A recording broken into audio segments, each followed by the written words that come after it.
IDW Publishing lost $1.28 million this last quarter. As reported by ICV2, they've had lower sales but higher expenses, which of course is a recipe for disaster. Keep in mind, a year ago, this same quarter, they lost almost $600,000. So they've been bleeding money as of late. Despite the sales being down, their printing costs have gone up drastically. Had it not been for Teenage Mutant Ninja Turtles books like The Last Ronin or a Sonic title or two, this company would be done. But one of the things that I think gets slept on the most when it comes to the modern day comic book publishing, that's the means of distribution. Almost all of the sales are from the direct market. According to IDW, 72.7% of their sales are through their distributor and 15% are from Scholastic. Most publishing companies are going to have similar breakdowns. This means that you, as the reader, are not the actual customers. This is going to aggravate some people, but I'm right on this. The traditional way of comic book sales is based on an archaic model. I have a series that I'll be doing soon that's titled Making Money in Comics, so this is a great time to go through this. But I don't think that the average comic book reader even understands where the actual money is or who's making it. Most seem to think that if you go to your local comic book shop and purchase, let's say, a Spider-Man book, Marvel is getting paid for it or getting a percentage of it or something like that, and that's just not how it works. In the direct market, three handlers of that book exist before you even buy it. You got the publisher, you got the distributor, and you got the retailer. The direct market setup allows for a network between those three, and this is currently how the vast majority of comic books are moved. The publisher prints the book and supplies it to the distributor. The retailer buys it from the distributor, and the distributor ships the books to the retailer. The publisher, distributor, and retailers are not charities. They're all trying to operate this business with the intention of making profit. So, with the decline of comics, does this model even make sense? I think this is a question worth exploring. Much like many other industries, sometimes something that has been done for decades remains the status quo, and it's not because it's logical, rather because everybody is just going through the motions and it's familiar. For a long time, Diamond comic distributors controlled the entire game. Marvel, DC, and every other major publisher went through them. Some people call this a monopoly, and I can see why this setup could be attractive. It's because it's a one-stop shop. Retailers only had to manage one login and a direct point of contact. They could see the previews and purchase the books for just about any title they wanted. This also allows publishers to kind of gauge the enthusiasm for a specific title if they're basing that on how many books the retailers want. And they certainly took advantage of that. Things like incentive variants became the norm, where among their dozens of variant covers for any given title or issue, if a retailer purchases a certain amount of the issue, they get that rare variant cover, and they can of course upsell that. When Diamond controlled the entire industry, we were able to get some sales numbers, but those sales are not to readers. They're sales to retailers. Keep in mind what I just said about the incentive variants. So even if those books rotted on the shelves, that's still considered a sale. Nonetheless, it was at least some sort of gauge despite it not being entirely accurate. Now Marvel and DC use two other distributors in Penguin Random House and Lunar Distribution. So now you have a big three in distribution, and we have no idea what these sales are because none of them, including Diamond, make their sales public. But it's still at least somewhat streamlined so one can understand the benefit of the direct market setup. It just makes it easier for those involved, especially those retailers. But economically, with the growth of technology, does this model make sense? One of the benefits of the direct market setup was discovery. This benefited both major publishers and independent ones. They could get eyes to a brand new property, so retailers could take that risk in buying that unproven property that some customers could then see on the stand and maybe they purchase. Through previews, this impact still exists in some capacity, but you're kidding yourself if you think it's anywhere near as powerful as what it was decades ago. The internet is now the newsstand. Are there customers that discover a new book just browsing at their local comic book shop? Of course, but most of them know exactly what books they want, when they're coming out, and what they're going to put on their pull list. That decision is made based on the information they got on the internet. The internet is the new newsstand now. Yeah, the retailers may benefit from the discovery if they aren't perpetually online and they just want to run their shop, but through that direct market setup, it's not really the benefit of the readers. What the retailers offer to them that is most valuable in this day and age is the culture that's centered around going to your local comic book shop and paying the cover price without any sort of shipping fees. Don't get me wrong, this is incredibly valuable and should be acknowledged. But what I do think is largely overstated is the discovery aspect of this streamlined direct market when it comes to the readers. Many independents are so itching to get their books in stores because they foolishly think that the current customers are operating the same way they did 30 years ago. The arrogance of the creator has them believing that they're doing something special if they get their book in a preview and a retailer or two, let's say, gambles on it. When that was the only way to get discovered, yeah, you could easily argue that. Now you're just stroking your own ego. I've had some idiots say the reason I don't use a distributor is because nobody would buy our books if they, let's say, saw it on the newsstand, but that's retardation because you don't even sell to the readers in the classic direct market model. Though we do sell to the retailers, retailers aren't our primary customers, the readers are. And this is where publishers are going to have to make some real decisions in the coming years because IDW aren't the only ones dealing with this problem.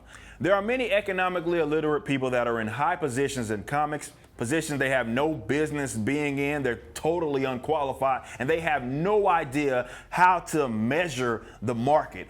The more the industry declines, the thinner the money gets. And right now, the industry standard for a floppy is what, $4 or $5? Think about who all has to get paid from the sale of that comic. You got the publisher, they have to get their cut, the distributor has to get their cut, and a retailer has to get theirs.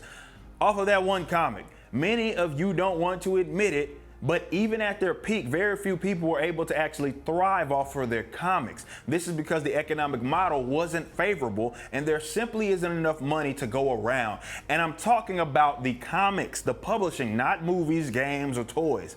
In all honesty, they've been more of a loss leader for people that have adapted the material outside of the comics. It has always been a paper tiger or a bubble at best. Think about the two that dominate this space in Marvel and DC. Now, in the late 30s, facilitated by Martin Goodman, Timely Comics was created, and then that became Atlas Comics, and you can see where I'm going with this. They had their share of economic issues, though, from then on through the 50s. It was largely propped up due to Martin Goodman's other business ventures. They always had a parent company. They very well could have went under then, but as you all know, into the 60s, they were revitalized and Stan Lee played a big role in that.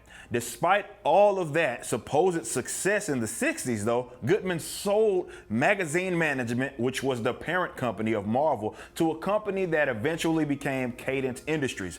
So in the early 70s, Goodman was completely detached from Marvel. They had more economic issues in the 70s, and in the late 70s, they brought in Jim Shooter. Say what you will about Jim Shooter, but he brought about what is arguably the most successfully economic era of Marvel Comics in terms of publishing. Still, right after they incorporated in 1986, they were under new ownership again after New World Entertainment acquired them. How? Because Cadence Industries went under and was liquidated. New World Entertainment then sold off this recently incorporated entity for $80 million to McAndrews and Forbes, and this is when you started to see a split between properties and characters, as the deal did not include Marvel Productions, which handled TV and movies. As you can see, there became more value in the ideas of these characters as opposed to the publications. Even then, going into the late 90s, Marvel nearly went under and filed for bankruptcy. It took Toy Biz to bail them out, thus becoming the new owners and naming it Marvel Enterprises. And of course, you all know the Disney acquisition in 2009. The point I'm trying to make is that they'd always had economic issues and the publications were in some way propped up by other aspects of this business. And those business owners saw more value in like merchandise and movies and TV than they did in books being made. DC Comics was a tad different, but there are some similarities in terms of its fate, that is. In the 1930s, Malcolm Wheeler Nicholson launched National Allied Publications. That eventually became Detective Comics, and ironically enough, Wheeler Nicholson was forced out of the company due to what? economic issues and debt. So by the late 30s, DC was already under new ownership under Detective Comics Incorporated. And by the 1940s, after multiple mergers, it became National Comics Publications. At least they didn't have like another parent company for a while, but they still weren't that profitable. By the late 60s, they were purchased by Kinney National Company. That company then created Warner Media due to shenanigans, and that has been one of the differences between Marvel and DC. Though both having these barely profitable publications, Marvel was directly and constantly sold off to other companies. For DC, it was more so them being under a company that was then sold off. Warner Communications, as you know, had their financial problems. They became Time Warner in the 90s after merging with Time Incorporated. They had mergers and transfer of ownership with companies like AOL, and eventually they got bought out by AT&T and then almost immediately flipped to Discovery.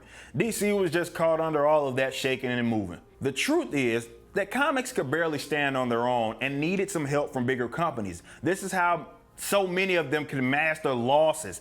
Even the distributors themselves have barely been able to make it profitable. And there's a reason why Diamond at one point owned every comic book distributor. Publishers have been able to see success in pockets. To me, that has less to do with the medium itself and more to do with the illogical economic setup.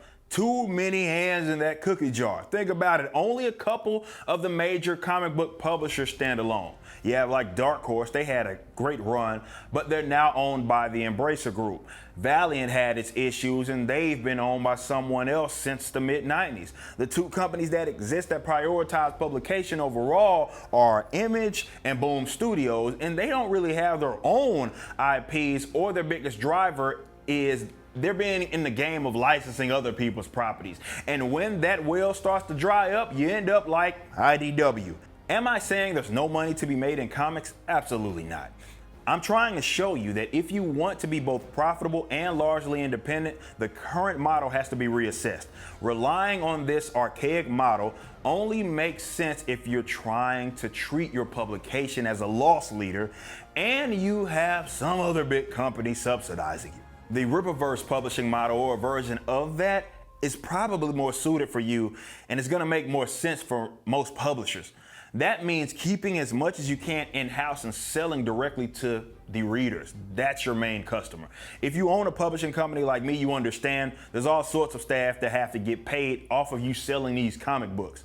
Does the direct market take a lot of grunt work from your hands? Sure. But it's basic math. The distributor isn't doing distribution at cost, and of course the retailer isn't. So you're being upcharged by two entities that are trying to make money off of your comic. If they were nonprofits doing it at cost, yeah, maybe you'd be saving money, but that's not what they do, is it? This is the tough challenge that many publishers and creators are going to have to deal with.